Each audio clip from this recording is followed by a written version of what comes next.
Hey everybody, it's Daniel. I am the content creator at iAMDANIEL.ca, and today I have another great video for you. One that is gonna help you get your time back, which is gonna help you get your mind back, which is gonna help you get your grind back. Okay, I'm done. But we're gonna talk about 5 productivity killers that we're probably all guilty of. So without any further ado, and to not waste your time, I'm gonna get right into it. But I do ask that you pound that like button, subscribe to the channel, and turn on your notifications so you never miss when I post a video. Let's get started, and that magic starts right now.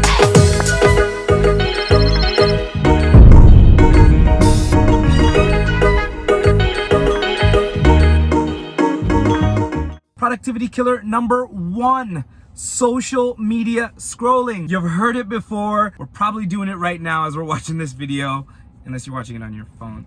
Anyways, social media can be a great, useful tool in building your business, but it can also be a productivity killer. What I did in this segment was broke down the different types of scrollings that can kill productivity. The first one, bitter scrolling. This is the type of scrolling when you broke up with somebody, but you're not really over them, so you creep their page and you keep scrolling and scrolling just to see what they're doing or who they're talking to, just because you haven't really settled anything here. Bitter scrolling can be one of the worst productivity killers. But there's also another type of scrolling, dream scrolling. This is what I wish I had. This is where I wish I was. This is who I wish I could meet. Dream scrolling can be one of the worst productivity killers because it never stops. There's so much content on social media, especially Instagram, and you can just go to the explore page and dream on, dream on, dream on. I'll never do that again. Another type of scrolling is inspiration scrolling. We go on social media and we look for inspirational stories, success stories, feel good, warm and fuzzy stories, posts, and videos that motivate us. And though this can be good, it just doesn't stop. And at what point do we take that inspiration and motivation and get to work on execution? So inspiration scrolling is good, but in moderation. And then you have autopilot scrolling. You literally are scrolling and you don't know why. There's no objective, no agenda, you're just scrolling. So as you can see, social media can be a great tool, but also one of the top productivity killers. What are you doing on your phone? Don't answer that. Number 2, it is really sunny. Number 2, when it comes to productivity killers, checking your emails more than 3 times. Now, I'm already pushing it by saying 3, and I am guilty when it comes to checking my emails. I literally check my emails 2 to 3 times every hour. I like to respond back to people when they email me instantly. This is my excuse on why I do it, but it doesn't mean it's right. Checking emails more than 3 times a day can be a huge productivity killer. If you were to be honest with yourself, out of 100 emails in your inbox, how many emails are actually time sensitive and extremely urgent? For myself, I'd be pushing it by saying more than 2. Really, if we're to be honest, we should be checking our emails once or twice a day. And if you must, and I'm really just creating this for me, then 3 times. Morning, midday, and night if you must. To do otherwise is wasting time. People send emails knowing that it might take a day for you to get back to them, a day or 2, depending on the content of the email. So don't waste your time, Daniel, checking your emails 2, 3, 4, 5, 6 times a day. It's just wasting time. Again, I'm not just making this video for you, I'm making this video for me, and I will be watching it back. Like button. Number 3, when it comes to productivity killers, a messy office or workspace. Now, there are 2 main ways that having a messy workspace or office or desk can account for losing productivity or decreasing your productivity. The first one is really more psychological. When you come into a messy workspace or a messy office, what that does psychologically is when you see all that mess, you feel like you can't sort through problems. You feel confused. You feel overwhelmed because there's just so much to do.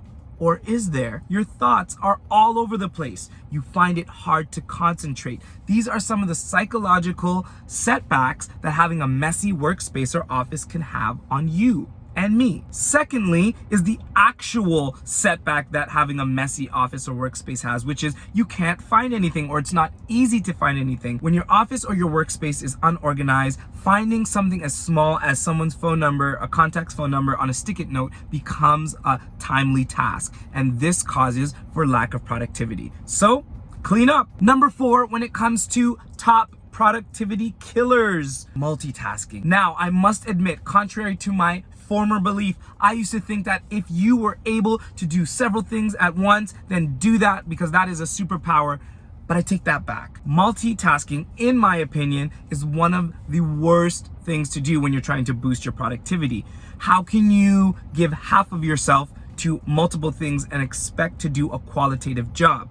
It just doesn't work. Or let's phrase it this way. What better way to do a terrible job than to split your attention and focus on several tasks throughout the day?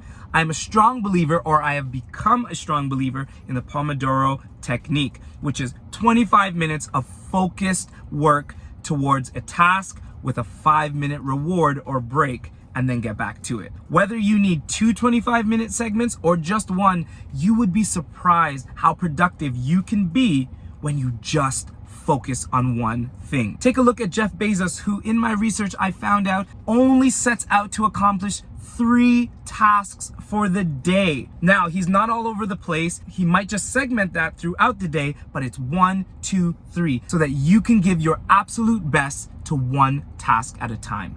Try it. There's even websites where you can set your Pomodoro timer and even listen to nature sounds and calming sounds to help you as you relax and zero in on your work. And number 5 for productivity killers, meetings with no agenda. Now, you are talking to who used to be Meeting Matthew. I would meet with anybody, anywhere, about anything, regardless, until I learned that it was actually adding no value, no revenue, or no progress to my own business or initiatives.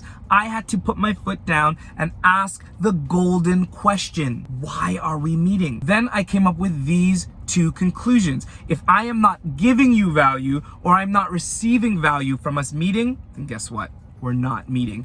When you start saying no to meetings, you will become so much more productive and finally get to focus on some of the tasks and important initiatives that will move your business forward. And then you'll become more valuable and you can help others as well. So it all comes down to priority, and meetings should not be your first priority if they don't have a clear agenda. This thinking also applies to networking. Networking can be good because you're exploring new possibilities and opportunities, but I heard it best this way: when you have no agenda at a networking event, that is when networking is not working. Wish I came up with that. There you have it, folks. That's 5 productivity killers that we're probably all guilty of. I hope you found some value from this video, and if you did, then pound that like button, subscribe to the channel, and turn on your notification bells so you never miss when I post a video. Like I always say, life, business, entrepreneurship, it's just a big journey. When you're unsuccessful, learn from it. When you are successful, celebrate that. And always remember,